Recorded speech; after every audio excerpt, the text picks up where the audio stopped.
Assalamualaikum warahmatullahi wabarakatuh. Halo teman-teman semua, kami dari kelompok 6 program studi akuntansi mata kuliah Bank dan Lembaga Keuangan Syariah akan memaparkan materi mengenai pengelola ZIS atau zakat, infak, dan sedekah. Kami yang beranggotakan 3 orang yaitu Nina Vitalia, Dona Agustini, dan Yoga. Sebenarnya, apa sih ZIS itu? Menurut Undang-Undang Nomor 11 Tahun 2011, zakat adalah harta yang wajib dikeluarkan oleh seorang muslim atau badan usaha untuk diberikan kepada yang berhak menerimanya sesuai dengan syariat Islam. Di dalam pasal 1 angka 3 Undang-Undang Nomor 23 Tahun 2011, infak adalah harta yang dikeluarkan oleh seseorang atau badan usaha di luar zakat untuk kemaslahatan hukum. Di dalam pasal 1 angka 4 Undang-Undang Nomor 23 Tahun 2011, sedekah adalah harta atau non-harta yang dikeluarkan oleh seseorang atau badan usaha di luar zakat untuk kemaslahatan umum. Jenis-jenis zakat, infak, dan sedekah. Jenis zakat yang pertama, zakat fitrah. Zakat fitrah merupakan zakat yang dikeluarkan setiap bulan Ramadan dengan sebesar 2,5 kg atau 3,5 liter per jiwa. Yang kedua, zakat mal. Zakat mal merupakan zakat yang dikeluarkan setiap tahun dikarenakan hartanya yang mencapai nisabnya. Selanjutnya, jenis infak. Yang pertama, infak adalah mubah. Jenis infak mubah merupakan sebuah tindakan mengeluarkan harta untuk perkara mubah seperti berdagang dan bercocok tanam. Yang kedua, infak adalah wajib. Bentuk infak wajib merupakan pengeluaran harta untuk perkara wajib seperti membayar mahar atau mas kawin, menafkahi istri, dan menafkahi istri yang ditalak dan masih dalam keadaan iddah. Yang ketiga, infak adalah haram. Jenis infak haram merupakan sebuah tindakan mengeluarkan harta dengan tujuan yang diharamkan Allah. Yang keempat, infak sunnah. Infak sunnah ini yaitu mengeluarkan harta dengan niat sedekah. Jenis ini terbagi ke dalam 2 kategori, yaitu infak untuk jihad dan infak kepada yang membutuhkan. Selanjutnya, jenis sedekah. Yang pertama, sedekah materi. Sedekah materi adalah sedekah yang dapat memberikan barang-barang miliknya kepada orang lain. Yang kedua, sedekah non materi. Sedekah non materi adalah sedekah yang dapat dilakukan seseorang dengan tanpa mengeluarkan materi, tetapi dengan tenaga, pikiran, nasihat, atau sekedar senyum tulus kepada sesama saudaranya. Yang ketiga, sedekah jariyah. Sedekah jariyah adalah sedekah yang terus mengalir pahalanya meskipun orang yang bersedekah telah meninggal dunia, karena barang yang disedekahkan masih terus dimanfaatkan. Selanjutnya, pengertian pengelolaan zakat. Pengelolaan zakat adalah kegiatan perencanaan, pelaksanaan, dan pengorganisasian dalam pengumpulan, pendistribusian, dan pendayagunaan zakat. Tujuan penggunaan zakat: pertama, meningkatkan pelayanan dalam menunaikan zakat sesuai tuntutan zaman. Yang kedua, meningkatkan fungsi dan peranan peranata keagamaan dalam upaya mewujudkan kesejahteraan masyarakat dan keadilan sosial. Yang ketiga, meningkatkan hasil guna dan daya guna zakat. Selanjutnya, pengelolaan zakat.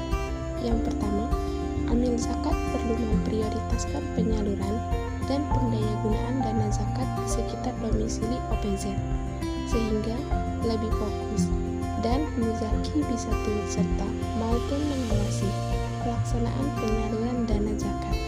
Yang kedua, amil zakat perlu mengidentifikasi kondisi lingkungan dan permasalahan sosial di sekitar domisili OPZ, sehingga amil mampu merumuskan skala prioritas golongan penerima zakat mana yang paling membutuhkan. Selanjutnya, yang ketiga, amil zakat perlu mendahulukan kebutuhan konsumtif mustahik dibandingkan sektor produktif. Artinya, dengan kecenderungan beberapa amil zakat yang menyalurkan dana zakat pada sektor produktif, maka tidak sepenuhnya harus disalurkan dalam bentuk pendayagunaan produktif, selama sektor konsumtif yang belum dipenuhi dengan baik. Selanjutnya, pengelolaan infak dan sedekah. Dalam proses pencatatannya, pengelolaan dana infak dan sedekah menggunakan sistem dana seperti halnya dana zakat. Laporan keuangan yang disajikan antara lain memuat 1. Sumber dana infak dan sedekah baik material maupun non-material. Penekanan jenis dana infak diketahui dari niat atau tujuan donaturnya, sehingga pengelola dana ZIS perlu menanyakan kepada donatur tentang tujuan diberikan dana tersebut.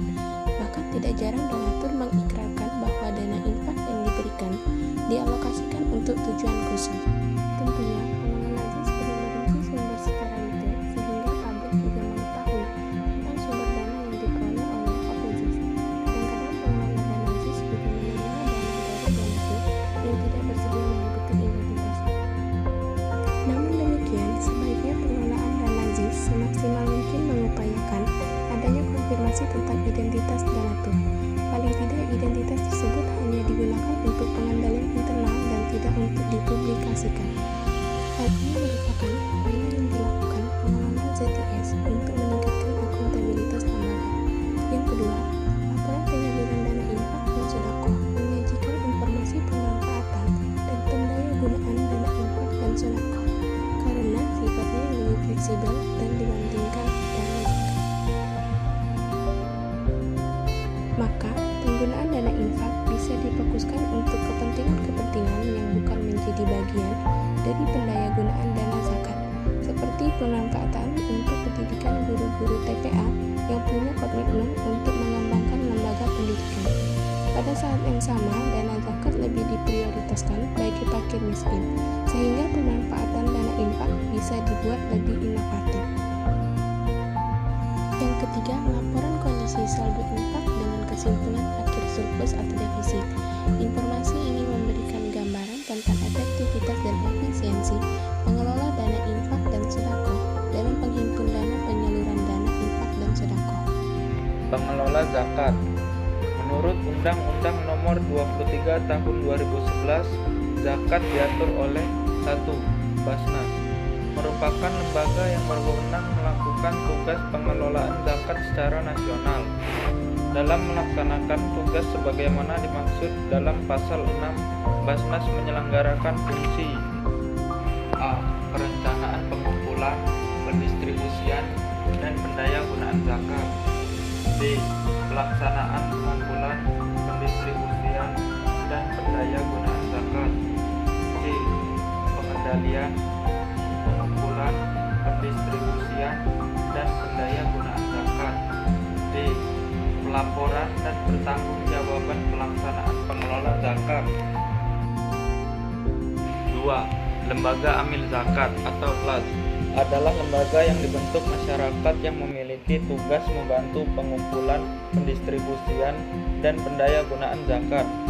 Dalam melaksanakan tugasnya, LAZ memberikan laporan kepada pemerintah sesuai dengan tingkatannya. Pengukuhan lembaga amil zakat dilakukan oleh pemerintah atas usul LAZ yang telah memenuhi persyaratan. Pengukuhan dilaksanakan setelah terlebih dahulu dilakukan penelitian persyaratan. Secara umum, baik BAS maupun LAZ memiliki fungsi dan peranan yang sama, yakni A. Mendata orang-orang yang wajib mengeluarkan zakat atau muzaki. B. Mendata orang-orang yang berhak menerima zakat atau mustahik. C. Mengambil dan mengumpulkan zakat dari para muzaki sampai perorangan. D. Mencatat zakat masuk dan keluar. E. Menjaga harta zakat. F. Membagikan zakat kepada mustahik. Syarat Basnas. Persyaratan untuk dapat diangkat sebagai anggota Basnas sebagaimana dimaksud dalam pasal 10 paling sedikit harus A. Warga negara Indonesia. B. Beragama Islam. C. Bertakwa kepada Allah Subhanahu wa Ta'ala. D. Berakhlak mulia. E. Berusia minimal 40 tahun. F. Sehat jasmani dan rohani. G. Tidak menjadi anggota partai politik. H. Memiliki kompetensi di bidang pengelolaan zakat. I. Tidak pernah dihukum karena melakukan tindak pidana kejahatan yang diancam dengan pidana penjara paling singkat 5 tahun. Syarat LAZ. Izin sebagaimana dimaksud pada ayat 1 hanya diberikan apabila memenuhi persyaratan paling sedikit. A. Terdaftar sebagai organisasi kemasyarakatan Islam yang mengelola bidang pendidikan, dakwah, dan sosial. B. Berbentuk lembaga berbadan hukum. C. Mendapat rekomendasi dari Basnas.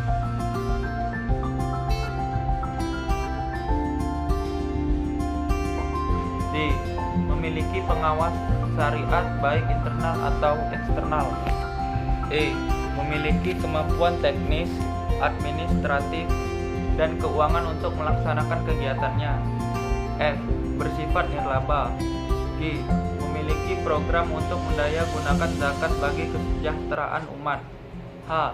Bersedia diaudit syariat dan keuangan secara berkala. Sekian dari kami, kelompok 6. Wassalamualaikum warahmatullahi wabarakatuh.